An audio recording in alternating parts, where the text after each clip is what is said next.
핵심 28번째 단권 변압기입니다. 오토트랜스라고 되어 있죠. 얘는 쉽게 생각하세요. 권선이 하나인 변압기라고 하는 거예요. 단권 변압기입니다. 1차 권선과 2차 권선이 하나로 이루어져 있어요. 그래서 이렇게 그림을 그리고 이렇게 그림을 그리는 거죠. 이걸 조금 다시 그려보면 권선이 하나다. 이런 개념으로 보면 이렇게 생각하시는 게 좋아요. 그냥 권선 하나로 그리세요. 얘가 단권입니다. 그런데요, 1차를 탭을 내는 거예요. 그래서 여기다가 1차 전압을 가하는 겁니다.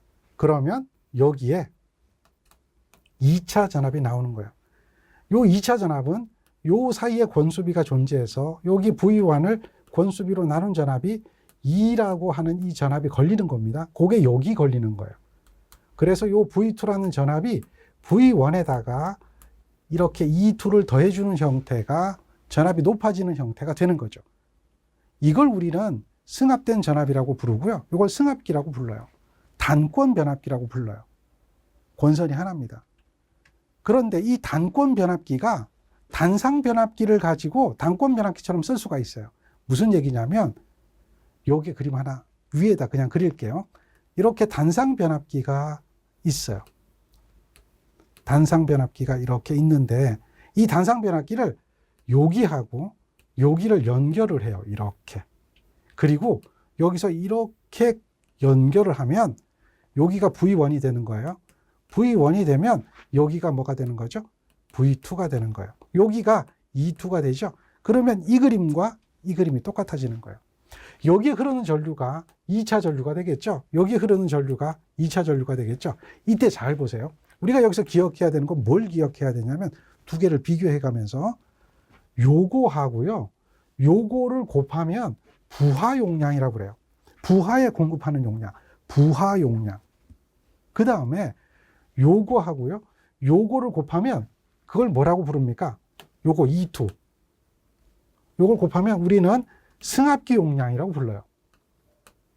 이 V2하고 I2를 곱하면 부하 용량이 되듯이 I2하고 E2를 곱하면 승합기 용량.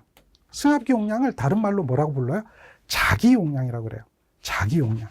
그래서 자기 용량, 단권 변압기 용량, 다른 말로 승합기 용량, 똑같은 말이 되는데요.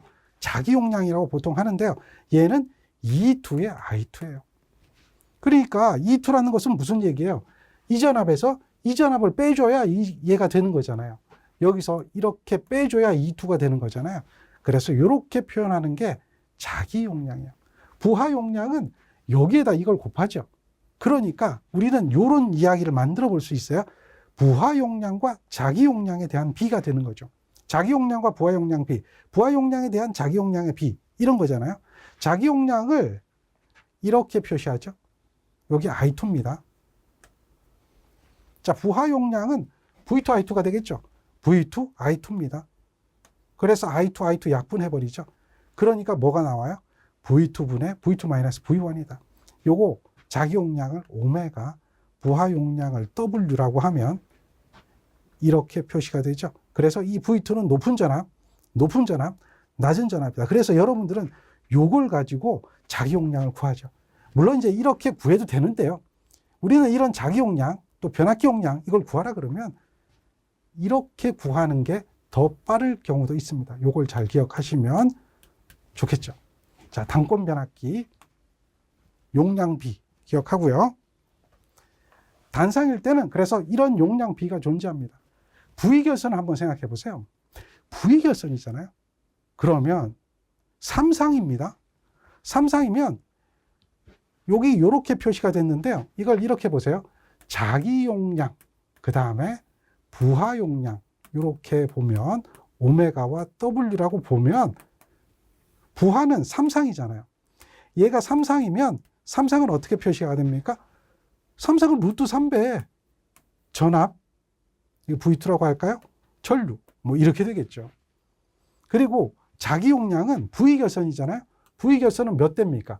2대를 썼죠. 그러니까 원래 V2-V1 여기에 I2를 하는 게 한 대 용량이잖아요. E2, I2잖아요. 그게 몇 대?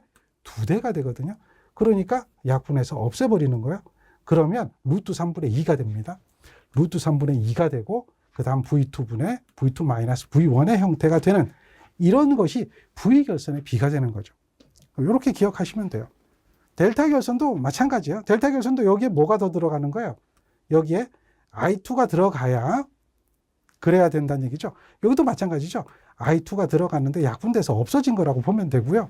여기서 이걸 잘 보세요. 델타는 전압의 제곱이잖아요. 전압의 제곱이잖아요. 그러니까 여기도 전압의 제곱이에요. V의 제곱의 형태 뭐 이렇게 된다라고 하는 것 기억하면 되죠. 항상 분모는 무슨 용량입니까? 부하 용량이에요. 부하 용량이 분모가 되기 때문에 선간전압, 선전류는 루트 3배가 된다라고 하는 그런 개념을 적용해서 이 식을 기억하는 겁니다. 자, 요 식 기억하시면서 문제 풉니다. 예제죠.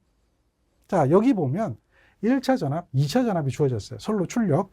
선로 출력이라고 하는 이 부분은 무슨 용량이 될까요? 부하 용량이 되는 거죠. 부하 용량이 주어졌어요. 그랬을 때 자기 용량은 얼마인가? 잘 보세요. 부하 용량이 크겠어요? 자기 용량이 크겠어요? 이 문제 딱 한번 보면. 이 문제는 당연히 부하 용량이 큰 거죠. 자기 용량은 그것에 비해서 작은 거예요. 그런데 지금 보면 부하 용량이 50이에요. 부하 용량이 50이고요. 부하 용량이 50인데 자기 용량이 50이 될 리는 없고요. 자기 용량이 50보다 클 리는 없죠. 그러니까 얘는 계산 안 해도 답이 1번이 답이 되는 거예요. 계산 안 해도요. 이거는 상식인 거고요. 만약에 얘를 계산을 해본다면 여기에 보면 1차 전압과 2차 전압이잖아요. 그러면 E2라고 하는 이 전압을 계산할 수가 있잖아요. V2 마이너스 V1이거든요. 그러니까 200에 마이너스 100이 돼서요. 얘는 100볼트라고 하는 이 전압을 찾아낼 수가 있어요. 그러면 I2는 얼마일까요? I2는요, 부하 전류잖아요. 부하 용량이 50입니다. 킬로죠. 10의 3승이고요. 부하의 전압이 200볼트예요. 그러니까 전류를 계산할 수가 있어요.